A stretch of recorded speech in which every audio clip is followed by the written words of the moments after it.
Aldo bilang siap, ada rokok. Siap izin, tidak ada bang, dicarikan. Terus Siap izin, saya langsung lari keluar izin. belikan rokok. Siap izin, saya lari keluar, saya tidak beli rokok, saya pindah izin, rukan. Karena saya merasa takut izin. Oh gitu. Siap. Kemana lari? Kasih sandar Richard sama Lucky ditembak izin. Sidang kasus Prada Lucky. Namo kembali menghadirkan fakta mengharukan melalui kesaksian. Prada Aldo, salah satu saksi yang menunjukkan keberanian luar biasa.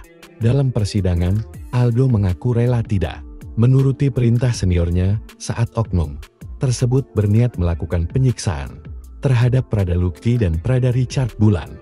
Dari semua saksi yang hadir, Aldo tampil berbeda. Ia bukan berasal dari keluarga pejabat atau bangsawan, namun keberaniannya menonjol. Saat senior memerintahkannya membeli rokok, Aldo menolak.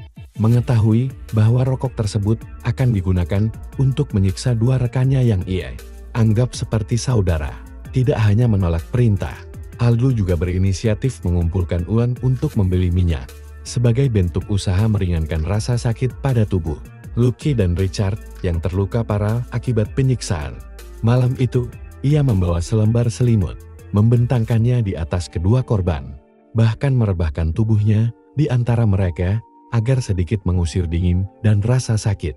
Kesaksian Aldo di hadapan hakim berlangsung penuh haru. Air matanya jatuh saat menceritakan kejadian tersebut. Suaranya bergetar, namun setiap kata yang keluar penuh ketegasan, kejujuran, dan keberanian.